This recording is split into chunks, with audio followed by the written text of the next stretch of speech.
దాదాపు 15 ఏళ్లు మంత్రిగా పనిచేసిన సీనియర్ నాయకులు గౌరవనీయులు పెద్దలు కడియం శ్రీహరి గారి పట్ల ఇవాళ రాజగోపాల్ రెడ్డి గారు చేసిన వ్యాఖ్యలు సబబు కాదు సార్. దాన్ని దయచేసి తొలగించాలి రికార్డుల నుంచి అనేది నెంబర్ వన్ సార్. రెండవది రాజగోపాల్ మీరు కూడా ఒకటి సార్ ఒక విషయం మాకు క్లియర్గా చెప్పండి. మా సభ్యులు లేచి అడిగితే మరి సభ్యులకైతే ఒకటే హక్కు ఉంటుంది సార్. అందరి సభ్యులకు 119 మంది సభ్యులకు ఒకటే రకమైన హక్కు ఉంటుంది. మా సభ్యులు అడిగితేనేమో మైకు రావడం లేదు. మరి వాళ్ళ అవతల వైపు ట్రెజరీ బెంచెస్ లోంచి సభ్యులు అడిగినా మైక్ ఇస్తున్నారు, ఎప్పుడు అడిగినా మైక్ ఇస్తున్నారు. వాళ్ళని మాట్లాడమని మీరే మరి మోటివేట్ చేస్తున్నారు. దయచేసి నా విజ్ఞప్తి మీతోని అందరు సభ్యులను ఒకటే ఘాటను ఒకటే పద్ధతిలో చూడాలి తప్ప ఈ రకంగా చూడడం ఇది భావ్యం కాదు కదా సార్. మీరు కూడా దయచేసి ఈ విషయంలో పునరాలోచించాలని విజ్ఞప్తి. ముందు రాజగోపాల్ రెడ్డి గారు మాట్లాడిన మాటలను దయచేసి మరి రికార్డుల నుంచి తొలగించాలని మిమ్మల్ని కోరుతా ఉన్న అధ్యక్ష. వారు కూడా ఉపసంహరించుకుంటే వారి గౌరవం దక్కుతుంది.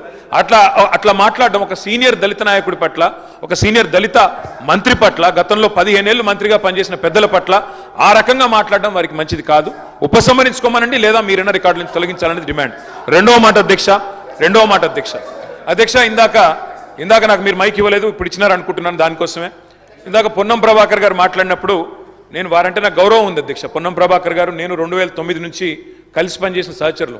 ఆనాడు వారు ఎంపీగా, నేను ఎమ్మెల్యేగా మొదటిసారి గెలిచినాం. అప్పటి నుంచి కలిసి పనిచేసినాం. కానీ సత్యదూరమైన మాటలు చెప్తుంటే, వాస్తవానికి విరుద్ధమైన మాటలు చెప్తుంటే బాధతో తప్పకుండా అన్నాం అధ్యక్ష. కానీ వారు కూడా గౌరవ మంత్రి వారు, ఈరోజు గౌరవ మంత్రి గారు తప్పకుండా ఆలోచించాలి. మాట్లాడేటప్పుడు ఒకటికి 2 సార్లు ఆలోచించాలి. ఇవాళ వారి నియోజకవర్గంలో హుస్నాబాద్లో గౌరవెల్లి అనే రిజర్వాయర్ పూర్తయి ట్రయల్ రన్ అయిన మాట వాస్తవం కాదా అధ్యక్ష? ఇవాళ హుస్నాబాద్లో ప్రజలకు తెలియదా? వేములవాడ నియోజకవర్గంలో మలకపేట రిజర్వాయర్ మొత్తం పూర్తయి అందులో 1 TMC నీళ్లున్న మాట వాస్తవం కాదా అధ్యక్ష? ఇవాళ కాళేశ్వరం గురించి మాట్లాడి అదేమి జరగనట్టు నేను మేడిగడ్డకు పోయి వచ్చి మా మీద బురద జల్లే ప్రయత్నం ఏదైతే చేస్తున్నారో అధ్యక్ష, నేను గౌరవ సభ్యులకు తమరి ద్వారా తెలియజేసేది అధ్యక్ష ఒకటే ఒక్క మాట అధ్యక్ష. కాళేశ్వరం అనేది ఒక బరాజ్ కాదు అధ్యక్ష. కాళేశ్వరం అంటే 3 బరాజులు, 15 రిజర్వాయర్లు, 21 పంప్ హౌజులు, 19 సబ్ స్టేషన్లు, 203 కిలోమీటర్ల టన్నల్స్, 1531 కిలోమీటర్ల గ్రావిటీ కాలువలు, 141 TMCల స్టోరేజ్ కెపాసిటీ, అదేవిధంగా 240 TMCల యూటిలైజేషన్. శ్రీహరి గారు ఏమన్నారు అధ్యక్ష? శ్రీహరి గారు ఒకటే మాట అన్నారు, స్టెబిలైజేషన్ కూడా తీసుకోవాలి ఒక ప్రాజెక్టులో. కొత్తగా 97,000 కూడా నీళ్ళు ఇయ్యలేదని మాట్లాడితే స్థిరీకరించబడ్డ ఆయకట్టు ఎంత అని అధికారిని అడుగుతుంటే ముఖ్యమంత్రి గారు మాట్లాడనీయలేదన్నారు. గొప్ప ఉదాహరణ నా నియోజకవర్గం అధ్యక్ష. మా దగ్గర అప్పర్ మానేర్ అనే ప్రాజెక్టు నిజాం టైంలో కట్టినారు అధ్యక్ష, 45లో కట్టినారు. ఆ అప్పర్ మానేర్ అనే ప్రాజెక్టు కోసం ఆనాడు రాజశేఖర రెడ్డి గారి ఆనాడు ప్రభుత్వం ఉన్నప్పుడు కూడా పాదయాత్రలు జరిగినాయి. దాన్ని ఎప్పటికప్పుడు స్థిరీకరించాలని నింపాలనే ప్రయత్నాలు జరిగినాయి. కానీ ఎప్పుడు నింపబడ్డది అధ్యక్ష? మొత్తానికి మల్లన్న సాగర్ కట్టిన తర్వాత మల్లన్న సాగర్ నుంచి వచ్చే కాలువ ద్వారా ఎప్పుడైతే కూడవెల్లిలోకి నీళ్ళు వచ్చినాయో, కూడవెల్లి వాగులోకి ఈరోజు ఏప్రిల్లో ఎర్రటి ఎండల్లో కూడా మా మిడ్ మానేరు, మా అప్పర్ మానేరు ఎండుతున్న మాట వాస్తవమా కాదా? మా కరీంనగర్ జిల్లా శాసనసభ్యులు వారికి తెలుసు అధ్యక్ష, శ్రీధర్ బాబు గారికి, పొన్నం ప్రభాకర్ గారికి. అందుకే ఆ బాధతోనే మేము చెప్పింది, గౌరవెల్లి అయినా, మలక్పేట రిజర్వాయర్ అయినా, అదేవిధంగా మా అప్పర్ మానేర్ అయినా, స్థిరీకరించబడ్డ సింగూర్ అయినా, స్థిరీకరించబడ్డ నిజాం సాగర్ అయినా, SRSP పునరుజ్జీవమైనా, ఇవన్నీ కూడా కాళేశ్వరం ద్వారా జరిగిన మాట వాస్తవం అధ్యక్ష.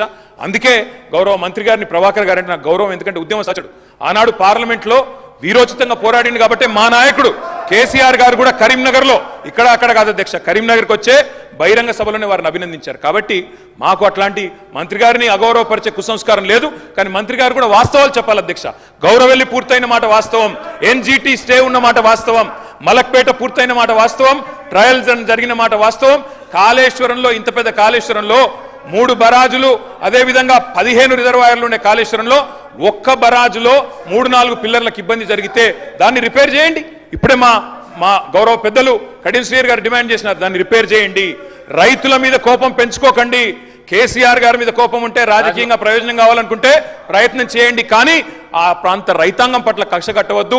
నింపండి, మేడిగడ్డ నింపండి, కాళేశ్వరంలో పంపింగ్ స్టార్ట్ చేయండి.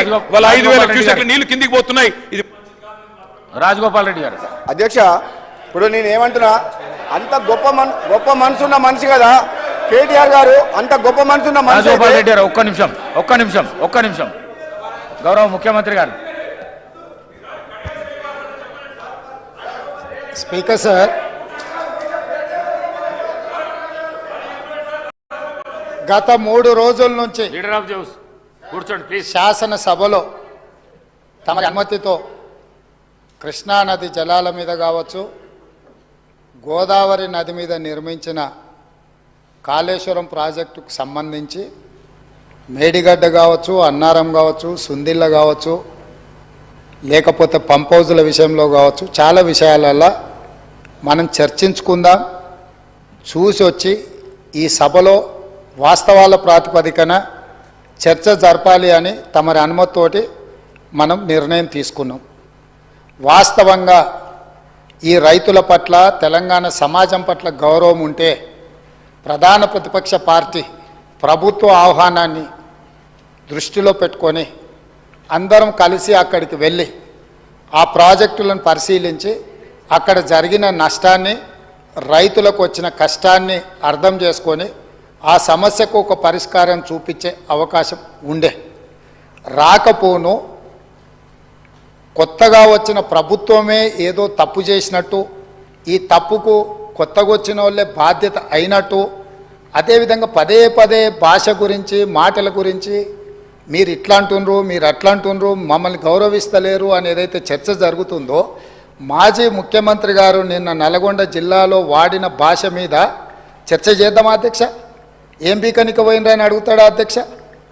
మాజీ ముఖ్యమంత్రిగా 10 ఏళ్ళు పనిచేసి, కేంద్ర మంత్రిగా పనిచేసి, రాష్ట్ర మంత్రిగా పనిచేసి, శాసనసభ్యుడిగా పనిచేసి, పార్లమెంటుగా పనిచేసి, గొప్పలు చెప్పుకొని జబ్బలు జరుచుకునే ఉద్యమకారుని అనేట ఆయన ప్రధాన ప్రతిపక్ష పార్టీ హోదాలో ఉండి ఒక రాష్ట్ర ముఖ్యమంత్రిని పట్టుకొని ఏం బీకనిక పోయినావు అని అడిగితే, రా ఇప్పటికే ప్రజల్ని ప్యాంట్ ఊడబిక్కురు, ఉన్న అంగి చొక్కా కూడా ఊడబిక్కాం. ఇప్పటికే తెలంగాణ